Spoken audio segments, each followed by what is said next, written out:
नमस्ते। नमस्ते मेरे प्यारे देशवासियों। कोरोना वैश्विक महामारी के खिलाफ भारत की लड़ाई बहुत मजबूती के साथ आगे बढ़ रही है। आप सभी देशवासियों की तपस्या, आपके त्याग की वजह से भारत अब तक कोरोना से होने वाले नुकसान को काफी हद तक टालने में सफल रहा है। आप लोगों ने कष्ट सहकर भी अपने देश को बचाया है, हमारे इस भारतवर्ष को बचाया है। मैं जानता हूं आपको कितनी दिक्कतें आई हैं। किसी को खाने की परेशानी, किसी को आने जाने की परेशानी, कोई घर परिवार से दूर है, लेकिन आप देश की खातिर एक अनुशासित सिपाही की तरह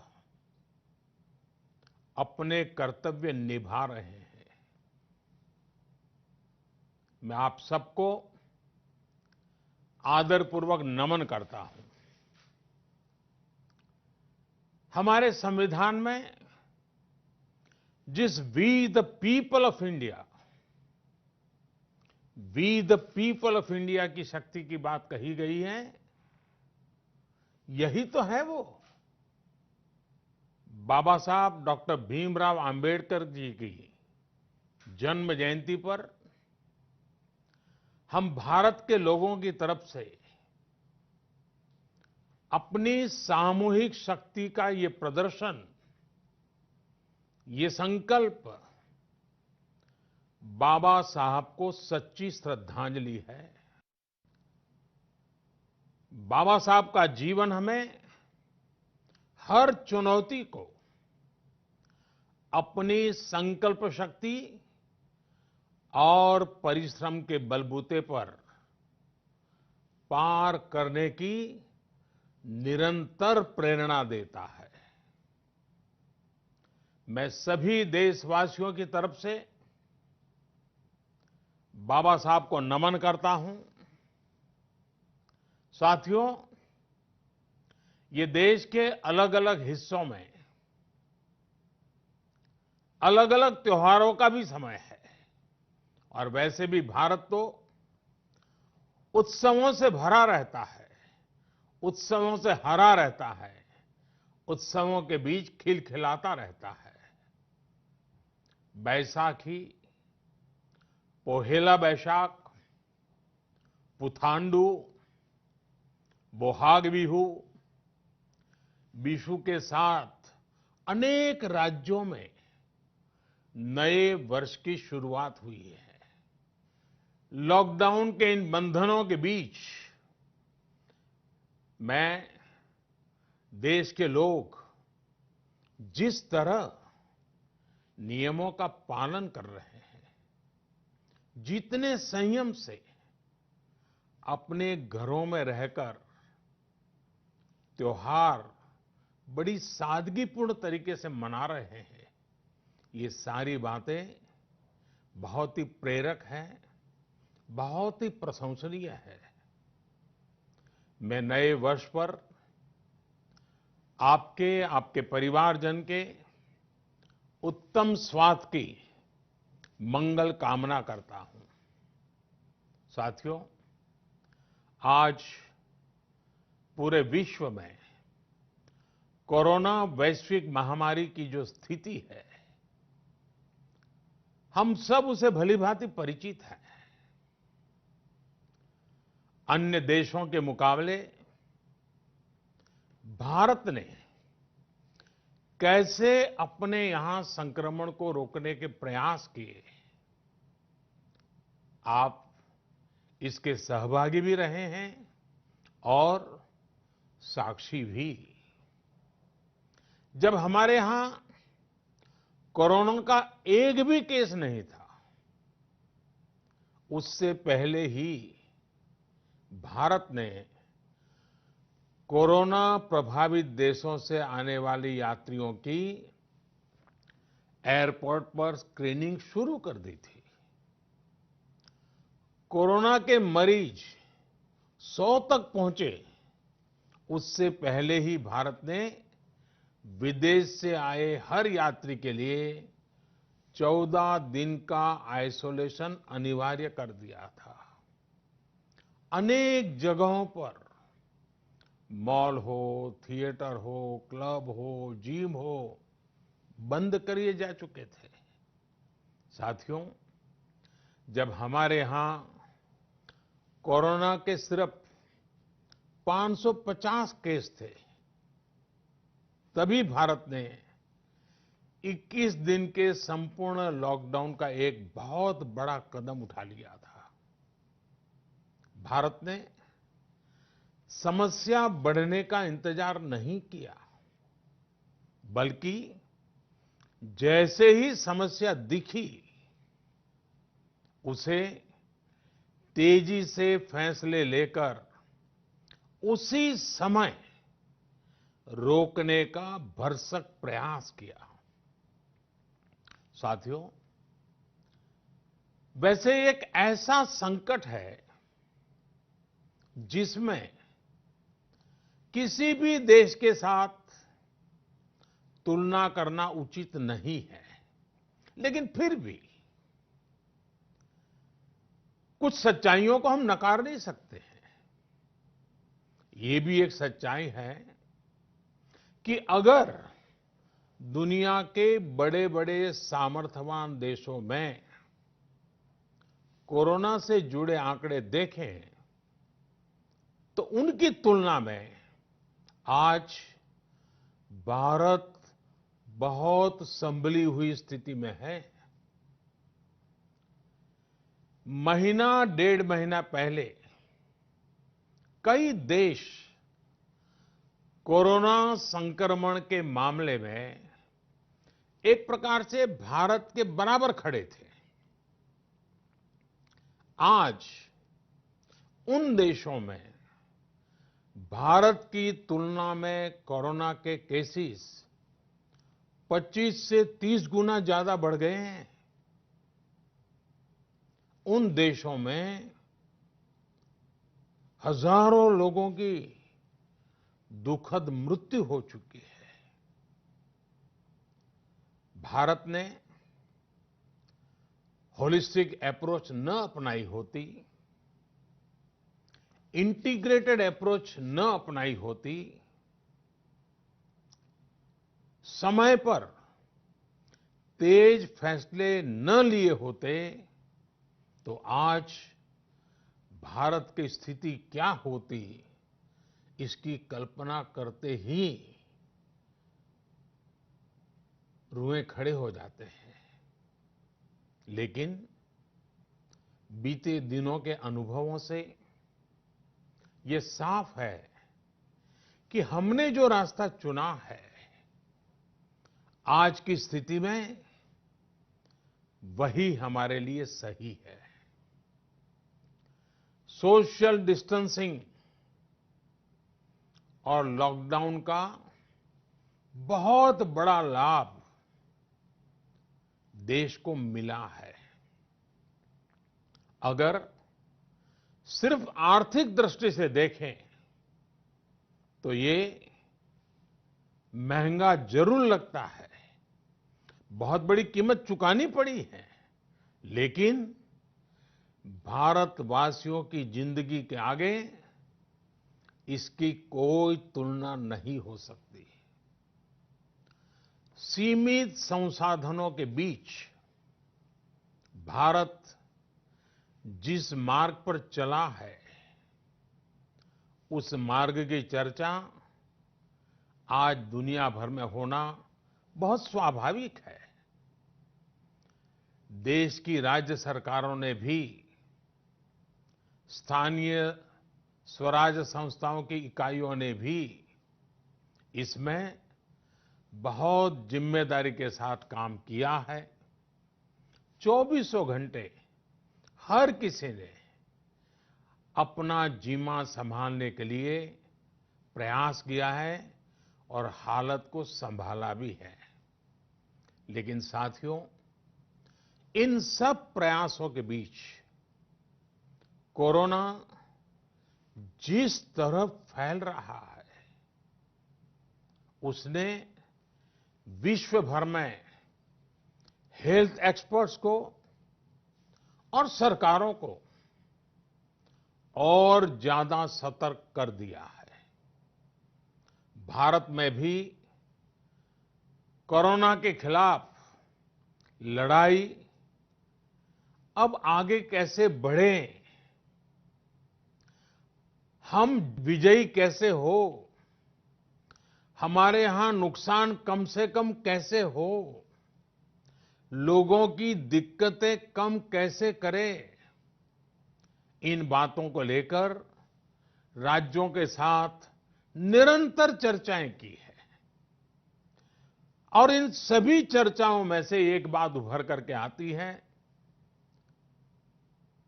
हर किसी का यही सुझाव आता है, नागरिकों की तरफ से भी यही सुझाव आता है कि लॉकडाउन को बढ़ाया जाए।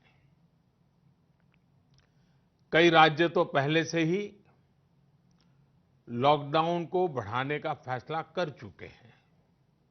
साथियों, सारे सुझावों को ध्यान में रखते हुए ये तय किया गया है कि भारत में लॉकडाउन को अब 3 मई तक और बढ़ाना पड़ेगा। यानी 3 मई तक हम सभी को, हर देशवासी को लॉकडाउन में ही रहना होगा। इस दौरान हमें अनुशासन का उसी तरह पालन करना है जैसे हम करते आ रहे हैं। मेरी सभी देशवासियों से ये प्रार्थना है कि अब कोरोना को हमें किसी भी कीमत पर नए क्षेत्रों में फैलने नहीं देना है। स्थानीय स्तर पर अब एक भी मरीज बढ़ता है तो ये हमारे लिए चिंता का विषय होना चाहिए। कहीं पर भी कोरोना से एक भी मरीज की दुखद मृत्यु होती है तो हमारी चिंता और बढ़नी चाहिए। और इसलिए हमें हॉटस्पॉट्स को इंगित करके पहले से भी ज्यादा, बहुत ज्यादा सतर्कता बरतनी ही होगी। जिन स्थानों के हॉटस्पॉट में बदलने की आशंका है, उस पर भी हमें कड़ी नजर रखनी होगी, कठोर कदम उठाने होंगे। नए हॉटस्पॉट्स का बनना हमारे परिश्रम और हमारी तपस्या को और चुनौती देगा, नए संकट पैदा करेगा। इसलिए अगले एक सप्ताह में कोरोना के खिलाफ लड़ाई में कठोरता और ज्यादा बढ़ाई जाएगी। 20 अप्रैल तक हर कस्बे, हर थाने, हर जिले, हर राज्य को बड़ी बारीकी से परखा जाएगा। वहां लॉकडाउन का कितना पालन हो रहा है, उस क्षेत्र ने कोरोना से खुद को कितना बचाया है, इसका मूल्यांकन लगातार किया जाएगा। जो क्षेत्र इस अग्नि परीक्षा में सफल होंगे, जो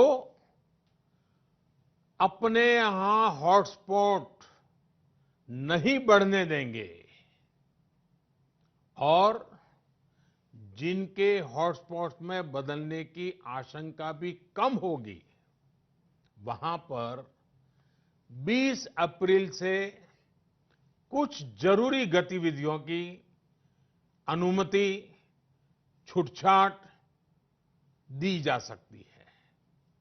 लेकिन याद रखिए, ये अनुमति सशर्त होगी। बाहर निकलने के नियम बहुत सख्त होंगे। लॉकडाउन के नियम अगर टूटते हैं और कोरोना का पैर हमारे इलाके में पड़ता है, तो सारी अनुमति तुरंत वापस ले ली जाएगी।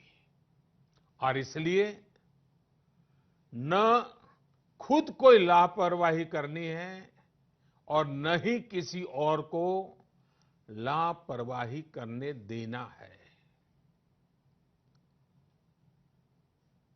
मेरे देशवासियों,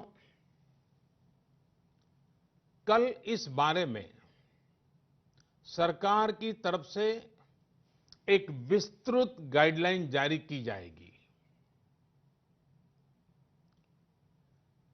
साथियों, 20 अप्रैल से चिन्हित क्षेत्रों में इस सीमित छूट का प्रावधान हमारे गरीब भाई बहनों की आजीविका को ध्यान में रखते हुए किया गया है। जो रोज कमाते हैं, रोज की कमाई से अपनी जरूरतें पूरी करते हैं, वही मेरा एक बृहद परिवार है। मेरी सर्वोच्च प्राथमिकताओं में एक, इनके जीवन में आई मुश्किल को कम करना है। प्रधानमंत्री गरीब कल्याण योजना के माध्यम से सरकार ने उनकी मदद करने का हर संभव प्रयास किया है। अब नई गाइडलाइंस बनाते समय भी उनके हितों का पूरा ध्यान रखा गया है। इस समय रबी फसल की कटाई का काम भी जारी है। केंद्र सरकार और राज्य सरकारें मिलकर प्रयास कर रही हैं कि किसानों को कम से कम दिक्कत हो। साथियों, देश में दवा से लेकर के राशन तक पर्याप्त भंडार है। सप्लाई चेन की बाधाएं लगातार दूर की जा रही है। हेल्थ इंफ्रास्ट्रक्चर के मोर्चे पर भी हम तेजी से आगे बढ़ रहे हैं। जहां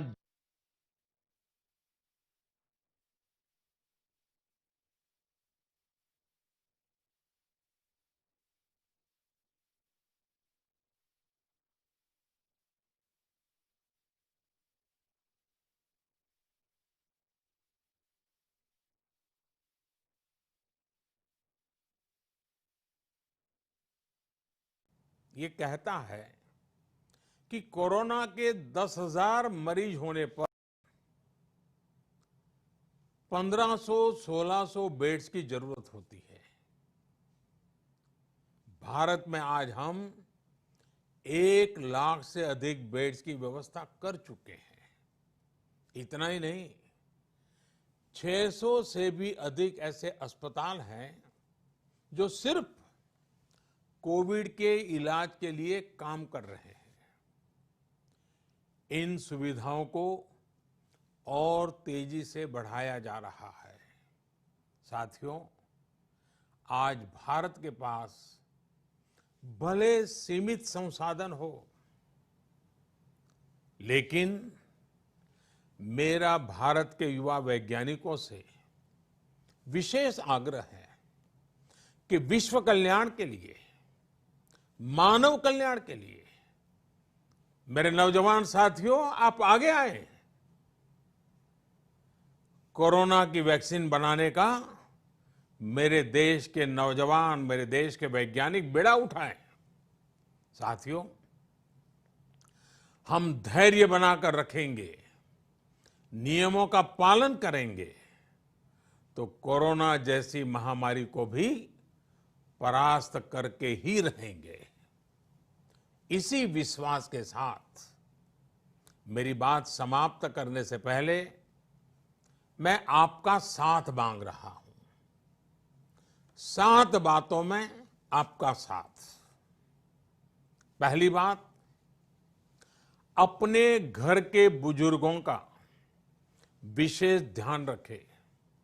विशेषकर ऐसे व्यक्ति जिन्हें पुरानी बीमारी हो, उनकी हमें एक्स्ट्रा केयर करनी है। उन्हें कोरोना से बहुत बचाकर रखना है। दूसरी बात, लॉकडाउन और सोशल डिस्टेंसिंग की लक्ष्मण रेखा का पूरी तरह पालन करें। घर में बने फेस कवर या मास्क का, और वो भी घर में बने हुए, उनका अनिवार्य रूप से उपयोग करें। तीसरी बात, अपनी इम्यूनिटी बढ़ाने के लिए आयुष मंत्रालय द्वारा जो निर्देश दिए गए हैं, उसका अगर हम पालन करें, गर्म पानी है, काढ़ा है, इनका निरंतर सेवन करें। चौथी बात, कोरोना संक्रमण का फैलाव रोकने में मदद करने के लिए Aarogya Setu mobile app, Aarogya Setu mobile app जरूर डाउनलोड करें। दूसरों को भी इस ऐप को डाउनलोड करने के लिए प्रेरित करें। पांचवी बात, जितना हो सके उतने गरीब परिवार की देखरेख करें, उनके भोजन की आवश्यकता पूरी करें।